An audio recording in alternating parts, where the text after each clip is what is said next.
Hi, this is Ari Mark, Senior Vice President of Partnerships for the Drone Racing League, and this is One-on-One with ADC Partners.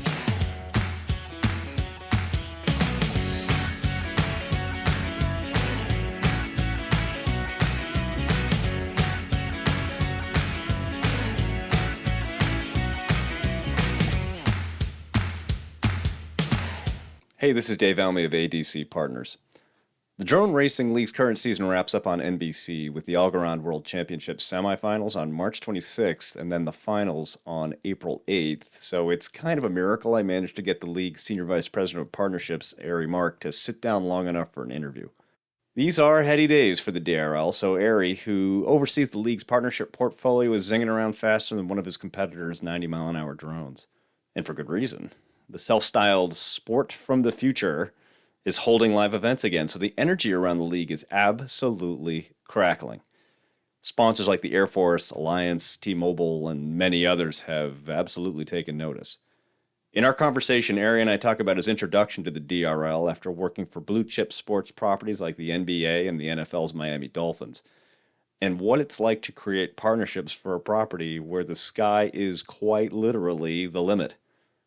He'll also reveal the origin story behind his preferred drone racing handle, DaddyIceFire. So you're sure as hell not going to want to miss that. Enjoy. The Drone Racing League is such a unique sensory experience. I mean, I haven't had the opportunity to go to one of the events yet, but just watching on YouTube or any of the streaming channels where it's appearing, it's like a sensory overload. There's so much going on. How do you even begin to describe one of your events to someone who's never seen one before? First of all, David, it's a perfect thing for an audio recording like this, for a podcast, to try to describe such a visual sport. But in all seriousness, I think there's a couple things that we generally say to kind of give someone the picture. One is Formula One of the skies. So if you think of Formula One, the technology, the speed, the performance, but bring that into the air in a fully aerial course. The other would be a real life video game brought to life. And when you look at one of our races, it feels like you're watching a video game, yet there are actual machines flying and buzzing around and crashing in front of you. And I think, depending on the audience we're talking to, those two comparisons could resonate differently. I think what's always fun for me is hearing what people say back to me. What are some of the best ones you've ever heard? We hear Tron or Ready Player One or Star Wars pod racing, or I think there was a game called Star Fox when I was really young. I'm dating myself, so I unfortunately have played that one before, so I'm really dating myself. There we go. But I think that's the fun part. In all seriousness, is we're not like anything else, and no.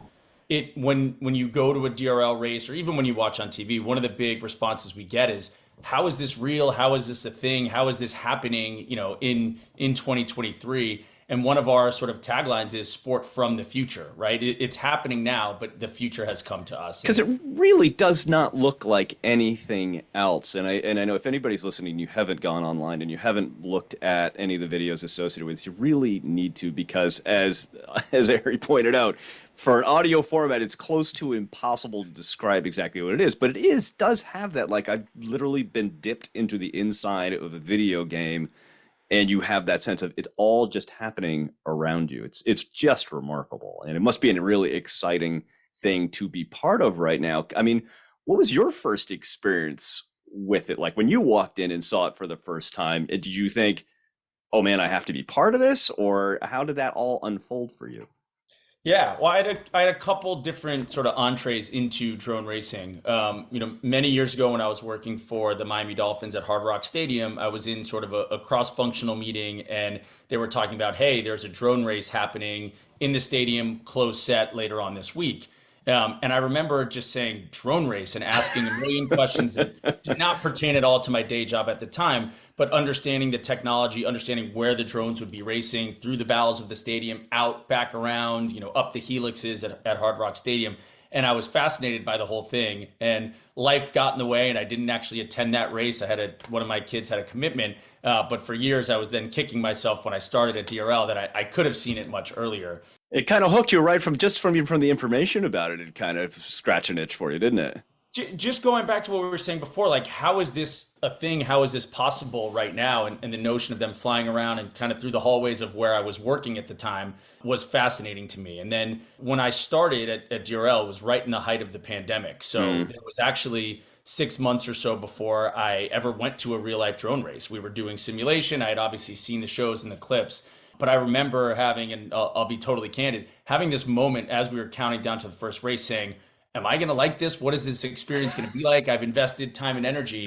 And when the drones first came off the podium, 90 miles an hour, making that first turn in front of my face, this rush of adrenaline hit me. And I just was so locked into, this is an incredible sport that more people need to see. And it's been sort of our mission to grow that. That's kind of amazing that up until the drones left the podium, you were a little bit uncertain as to what was going to unfold before you. I mean, that you came from the NBA. You obviously, like you mentioned previously, you've worked in the NFL with the Dolphins before you joined the Drone Racing League in 2020.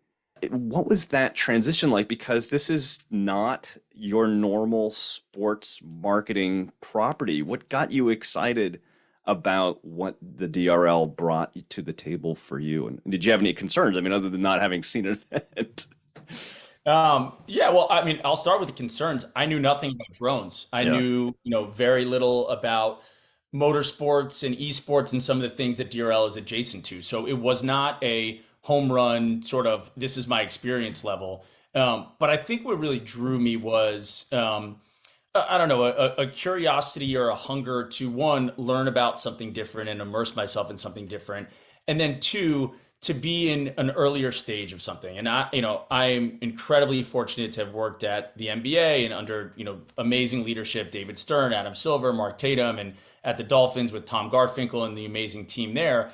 But when you're working for a more mature sport, there is a lot of red tape. There's a lot of stakeholders involved. There's teams, leagues, players associations, media partners. There's a lot of different stakeholders. And candidly, there's a lot of times where creativity has to be stifled or, you have to say no.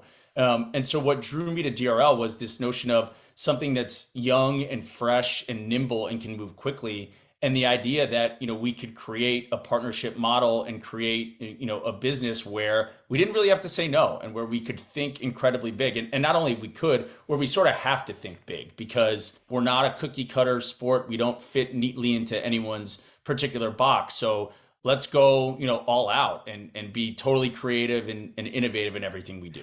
Had you considered yourself to be entrepreneurial in the past? Because like I said, you work with the NBA and you work with the NFL. Those are sort of the blue chip brands, particularly in sports. Had that always been an itch that you were thinking about scratching, or did the DRL take you a little bit by surprise that way? Probably both, if that's an acceptable answer. I mean, I think... No, we'll let it go this one time. I'm a curious person is what I would say. And so... I understand that I have a job and I'm measured on what that role is, and in this case, driving revenue for a sports league. But I do always find a level of curiosity of, okay, but how does that fly, or how does that work, or how did we decide to do that, or what are the rules of this sport and why did we settle on those rules, or talk about the early days when things weren't working as well. And so I always wanted to get closer to sort of the core of what we were doing. And DRL being in a younger stage, kind of smaller organization than a league office, allows me to do a lot of that. So I wouldn't say I was itching to start my own business at the moment, but this also brings me closer to a lot of those parts of running a business that I didn't always have exposure to. I love the fact that you bring up the idea of curiosity when we're talking to people, and the idea of curiosity in these kinds of conversations comes up so many times as being not only like what drives people to go and try new things, but particularly in your role in developing partnerships, that ability to be curious about what a company does and what they're trying to do and how the Drone Racing League can impact them is such a fundamental part of success in this business. Can you talk about that a little bit and link that to how do you strike that balance between the curiosity that they have about the Drone Racing League and trying to balance that equation? Like, I need to tell you about the DRL because it's pretty new, but I really need to learn about your business too in order to build a program that's going to be a effective going forward. Can you talk about that a little bit? Yeah, I think, talk about on a personal level, curiosity. I like to ask questions, which, again, ironic that I'm on the other side of the table being interviewed here. But I've got you on the hot seat now, don't I, Mark? there we go. No, I like to ask questions, and that is very helpful in my role in Yeah. understanding the challenges that, our partners or prospective partners are facing and uncovering ways that we may be able to help. And it really does start with that asking questions and understanding what the real challenges are. I think, people have asked me sort of in career advice, like what do you like about your job or what do you like about your role? And I always say it's sort of this weird life hack where my job somehow has been to meet some of the top marketers in the world and ask them how they market their business, and they just tell me, and they provide me the privilege of trying to help and support that. And on a typical day, I might be talking consumer electronics, blockchain, packaged goods, oil and gas, military defense, all of these different categories where I get to learn about how these businesses are being run on a global scale and get a chance to potentially help them with what they're trying to do. And so, when we're lucky with DRL that, to my earlier point, we don't have as many restrictions. And so I will go into a conversation and say, what's your biggest challenge? What are the problems that you're facing? What makes this year or this quarter a success for you or a failure? And then we get to be really nimble and creative in trying to figure out how we can solve that problem for them. And that's, I think, based on what I understand about the drone racing league and listening to you talk about it and seeing you get excited about it, listening to you be excited about it, a lot of it goes back to the idea that this isn't just, hey, here's a sign in the end zone, here's 2 tickets for the hospitality suite, and a couple of TV spots, and we'll call it a day. This is not a hang a sign in the end zone type of sponsorship, right? There seems like there's so many things that you can do with and for a partner. Do the partners come to you with ideas? Do you generally come back to them? How does that balance work? And how do you get them up to speed on, like, literally when the whiteboard is totally blank? How do you start corralling all that creativity? Yeah, well, it's interesting. Sometimes we have to actually reshape the partner's mindset because they'll start sort of shutting things down at first. Well, what we'd really love to do is this, but we know that there's going to be a restriction here, and I'm sure the broadcaster won't let us do this. And we have to say no rules for a second, right? We have some, safety being one of them with our drones, but if you take a no rules approach, like, what do you want to do? What's one of the questions I asked, like, what is the big idea you had that you couldn't get off the ground with another partner? And we'll take a crack at what that looks like. And so you're right. We're not a hang in the sign in the end zone type partner. We look to be way more integrated. We are a growing league ourselves. And so we are looking for partners that can help accelerate the sport, whether that's via technology or some type of service or some type of new community that they're introducing us to, as well as we're introducing them to our community. I'll give a quick story. Years ago, in a former role, I was in a brainstorm, it's my air quotes, around how to help a partner kind of promote 5G. Okay. And after all of the brainstorming, what we came back with was a really big sign that used to not say 5G, that now we were going to add the characters 5G to. Well done, team. Exactly. And, I got to DRL and we were engaged in a conversation with who's now our wireless partner, T-Mobile. Mm-hmm. And one of the questions was, how do we really promote 5G? And our solution was, we're going to build a 5G enabled drone. And we're actually going to fly drones on 5G. We're going to stream HD video in real time. We're going to create new experiences for our fans. And, that story isn't to be critical of past, roles or partnerships. It's the value of being with a young and nimble company is, let's go big. Let's create something new. Let's build technology that will actually show and not just tell. I feel like that's such a fundamental part of what every sponsor says they want now, which is, and I know you're going to probably laugh a little when I say it, like, authenticity is such an important part of what every partner says they want. And what you've just described is probably the most fundamental part of or aspect of authenticity that you can bring to bear. Literally, the technology that your partner is providing is running the event. It's baked in, it's integrated. But sometimes I think that's hard for partners who are used to the old way. And so there's that getting up to speed kind of quality. Did that happen for you too, coming out of the NFL, coming out of the NBA, and Did you have to go through a mind switch to be able to sort of create this much broader universe of possibility? It's a great question. Externally, no, right? I was ready for it. It's part of Yeah. why I, joined DRL because I was hungry for that, to be able to Hmm. think big without restrictions. What was eye-opening for me was internally when I would go back to the operations team or our leadership and say, I have this crazy idea, we probably can't do it, but this. And they would be like, hell yeah, let's roll. Let's do it. No, wait, did I, you hear what I just said? This is what I yeah. want to do. I remember one of my early conversations with our founder Nick Korbachevsky, where I just said to him, like, what are some big ideas? If I'm on a call with a partner and they want to think big, and he immediately just said drone race on the moon, and I said, what now? And he said, we want to do a drone race on the moon. And he talked about discussions we've had with NASA and how remote technology could work, and et cetera, et cetera.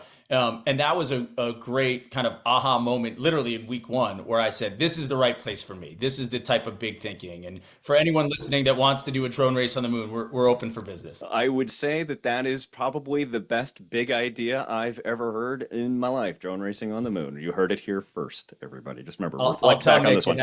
it has the David stamp of approval. Big thumbs up here on the audio.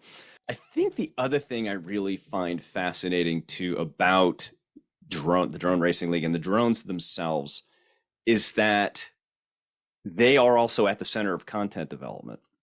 I mean, that's the other thing everybody's, how do we develop compelling content? How do we draw people to our brand? And your event literally creates, as it's going, fascinating content and compelling content as just the very nature of what it is you do. And I think we saw that play out particularly in a fascinating way for me with the New Balance relationship. And for those of people who haven't seen it yet, I'm actually going to ask you to describe the nature of how you worked with New Balance around Francisco Lindor and a little bit how that came together, because there's multiple pieces that are going on here.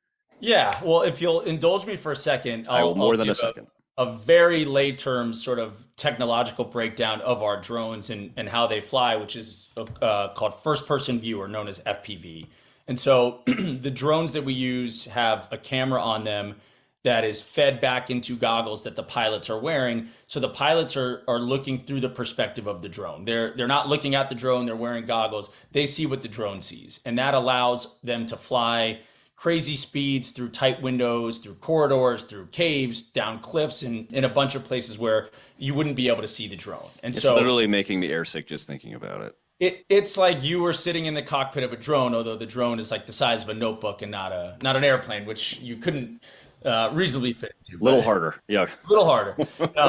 But it gives you this incredible, when you're watching that content, you have this incredibly immersive experience as if you are in the drone yourself, right? When you're watching a race or any drone content. And so beyond the drone racing league, there is a whole community of FPV content creators and pilots that are using this style of flying to unleash new perspectives of amazing things. And, we've had an incredible renaissance or growth on our social media channels. TikTok, we're over 5 million followers, which is, more than many of the major established sports leagues. It's more than I've got.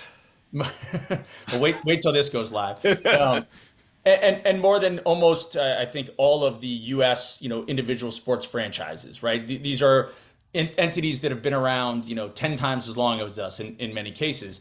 But it's because of that immersive content and new perspectives of things you're used to seeing, right? When you see a big wave surfer, it's one thing to see it from way zoomed out. It's another thing when the drone is passing through the wave following the surfer. It's just so cool. So long-winded way of giving that sort of intro to, we had a conversation with the leadership team at New Balance, and I'll just give them a shout out. They are as forward-thinking and innovative as any group I've ever met, and it's obviously paying dividends with where that brand has gone.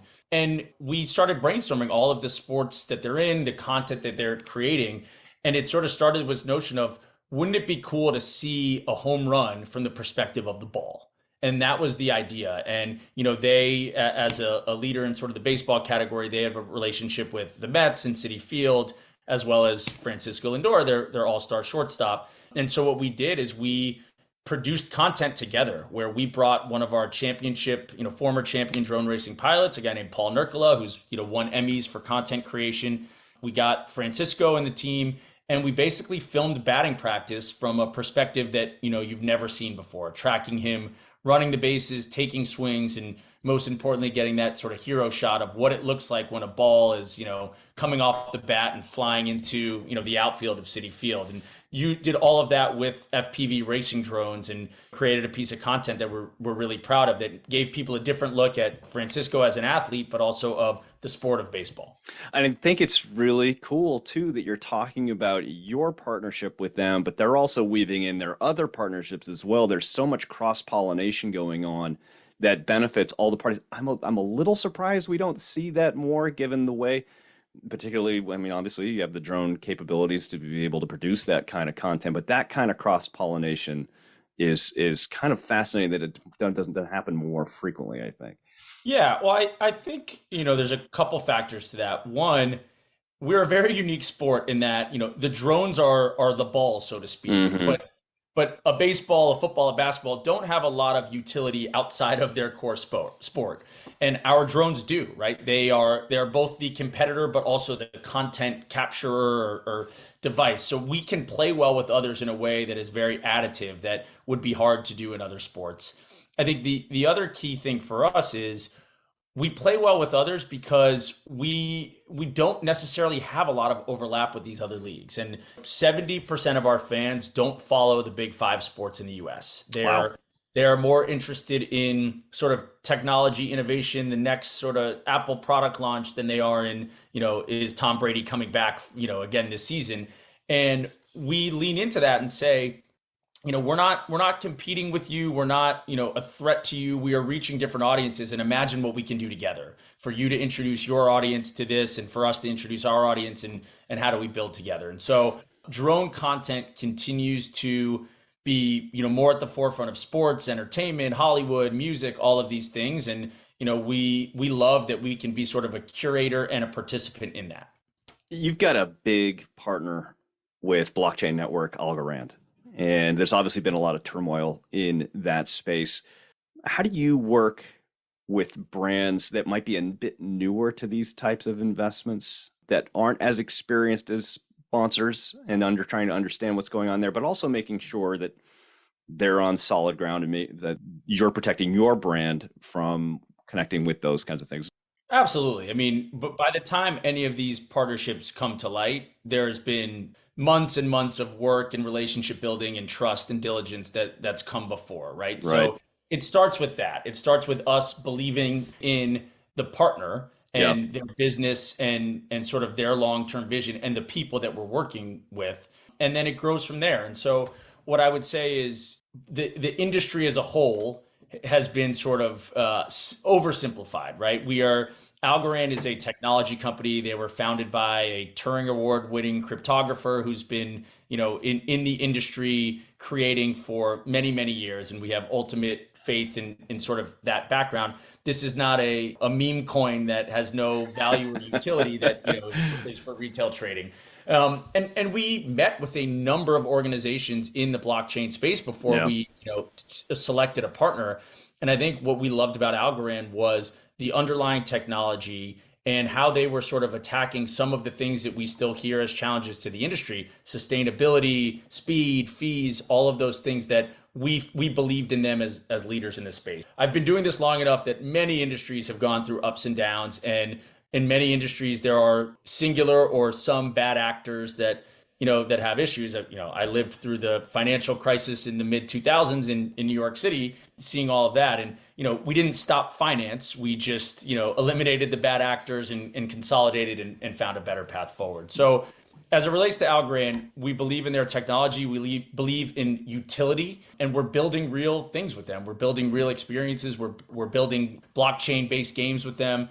So we're very bullish about their future and our future. Just another great example of how we integrate people directly and the companies directly into what it is you are trying to do, getting back to that idea of authenticity. All right, let's shift, because the conclusion of the current season is upon us. Right, it's going to be streamed and it's going to be broadcast on multiple outlets, including NBC. Can you reflect a little bit on the past season that's winding up and sort of what stands out to you as sort of those seminal moments?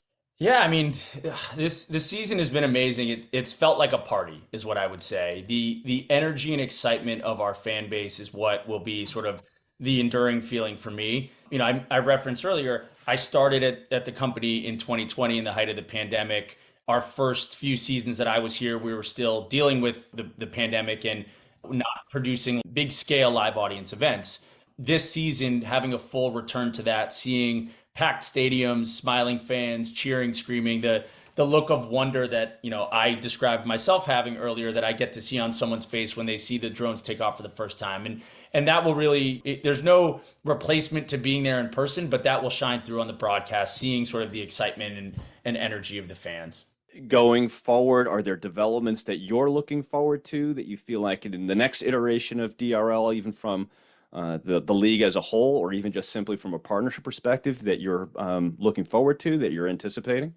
Yeah, I mean, we have a number of partnership discussions in the works that we'll be announcing in advance of next season. We are also looking to a return to a more global circuit and, have some big plans for events in various corners of the world that, has been part of our roots historically. We've raced all over Europe, Middle East, Asia in the past.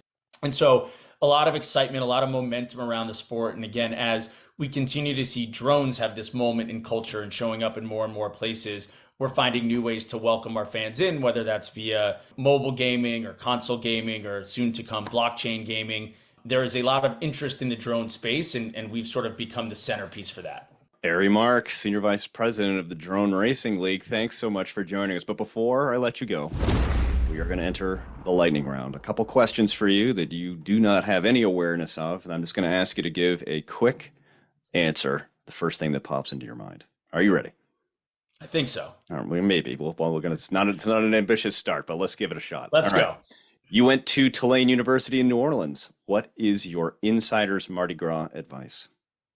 Ooh, it's been a while since I've been in Mardi Gras. First of all, you forgot to mention Cotton Bowl champion Tulane Green Wave, coming off a big upset over USC. This is the lightning round, Ari. Sorry. You can unspool on the Green Wave later.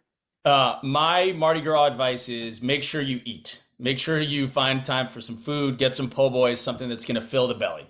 Very good. What's better, your drone piloting skills or your driving while blindfolded skills? That's a toss-up. I'd probably say driving while blindfolded. Okay. All right, DRL pilots have handles like Vanover, Hallowalker, Gab 707. What would your drone racing league handle be? That is a great question. When I was creating my Xbox handle with my son, who was 4 at the time, he created the handle as DaddyIceFire. We're still not sure why, but it exists today. So DaddyIceFire FPV would be my name. That is outstanding. Gosh, my Xbox handle was picked by my kids, and it's way lamer. I can't even remember what it is. All right, you can pick any location in the world for a DRL event. What's it going to be? Alcatraz. Oh, right near me. Very good.